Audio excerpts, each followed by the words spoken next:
Number 3. Floyd Moore.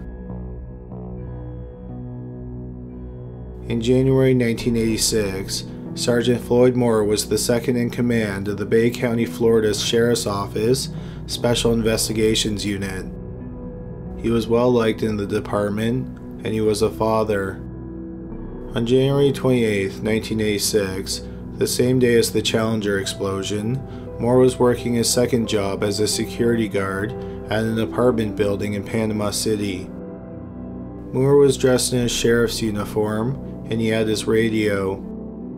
At some point in the evening, he radioed and asked for a marked unit to come to the apartment building. When a unit arrived, the officers were shocked by what they found. Moore was lying dead in the parking lot. He had been shot in the head with his own revolver. His body was sent to the morgue, and his fellow officers searched the crime scene. They also interviewed people who lived in the apartment building, but no one saw anything suspicious. Based on their initial search, they had no leads and they had no suspects. It appeared that Moore was just shot at random, and that would make it more difficult to figure out who killed him. But then the investigators got a call from the morgue. The medical examiner found something interesting in Moore's breast pocket. It was a driver's license belonging to 37-year-old Walter Grant Kaiser. The police found Kaiser the next day and arrested him. They concluded that Moore caught Kaiser stealing stuff from the apartment building. Moore asked to see his ID, and then he put the ID in his breast pocket. Moore asked Kaiser to follow him out to the parking lot where the marked unit would be arriving.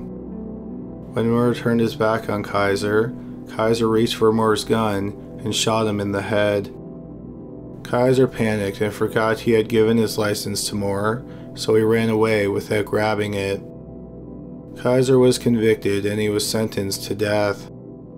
His death sentence was eventually overturned and he was sentenced to life in prison.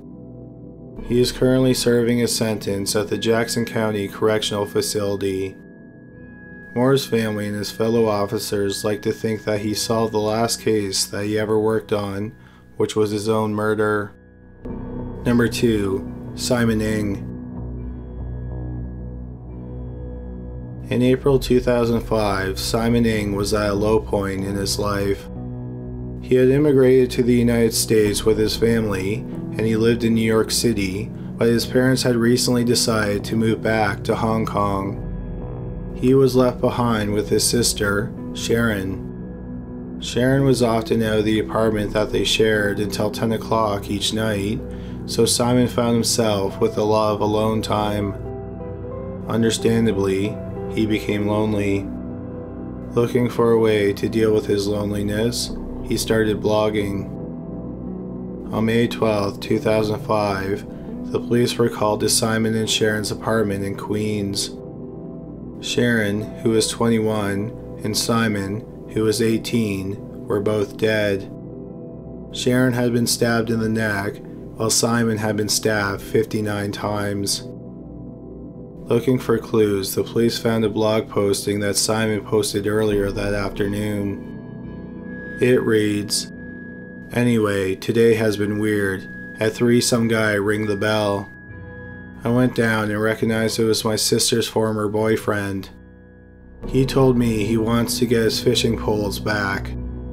I told him to wait downstairs while I get them for him. While I was searching them, he is already in the house.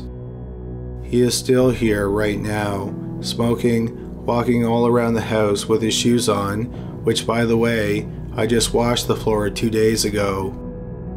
Hopefully he will leave soon."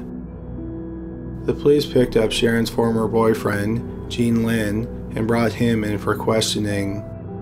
He had dated Sharon for 5 years, and they had broken up 5 months before the murders. When he was confronted with the blog posting, he admitted to killing the siblings. He said that he went to their apartment looking for money. He planned on moving back to Hong Kong, but he had to pay off some gambling debts there, so he needed money. He bound Simon to a chair with duct tape and then he searched the apartment. At some point, he stabbed Simon to death and then waited for Sharon to come home. When she walked into the apartment, he ambushed her and stabbed her in the neck. Lynn was convicted, and he was sentenced to life without parole. Number 1. Matthew Pyke. In September 2008, 21-year-old Joanna Wilton was living with her boyfriend, 20-year-old Matthew Pyke, in a flat in Nottingham, United Kingdom. The couple were gamers, and they ran a forum for the Game Boy series, Advance Wars. On September 9th, Wilton arrived home from work, and she made a horrifying discovery. Pyke was dead. It was clear he had been stabbed dozens of times. The police searched the flat and found something interesting on the side of the computer. Pyke had been stabbed 83 times, but amazingly, before he died, he wrote something in blood on his computer. It was 3 letters, D, A, and V. They asked Wilton if the letters had any meaning to her. She said they did because it told her who killed Pyke. It was a 21-year-old German office worker named David Heiss. She had met Heiss a year earlier in 2007 through the forum that she and Pyke ran. Heiss would spend up to 8 hours a day on the forum, chatting with Wilton and other fans of Advance War. Heiss eventually became obsessed with Wilton, and he sent her many emails declaring his love for her. In June 2008, 3 months before the murder, Pyke and Wilton came home from a vacation and found Heiss there waiting for them. The couple put up the unannounced visitor for 3 days, and then Heiss went back to Limburg, which is just outside of Frankfurt. A month later, and 2 months before Pyke was killed, Heiss showed up at their apartment again, unannounced. This time, the couple wasn't as hospitable, and Wilton told Hess that they would never be together. They also blocked him from the forum. The police in Germany arrested Heiss, and he was extradited to the United Kingdom in November. Heiss claimed that the stabbing was self-defense. However, the police learned that on the day of the murder, Heiss flew from Frankfurt to Birmingham and then took a train to Nottingham. After only spending 16 hours in the United Kingdom, he flew back to Frankfurt. Heiss also brought the murder weapon with him to the couple's apartment. This showed that the murder was premeditated, and Heiss had plenty of time to change his mind. Heiss was sentenced to life in prison in May 2009, and he'll have to serve at least 18 years. Thank you so much for watching today's video. If you liked it, please subscribe for more videos just like it. Please don't forget to visit criminallylisted.com, where you can suggest cases and buy merchandise. Please also check out our Patreon page, where you can get access to an exclusive podcast. But that's all for today. Thanks again for watching.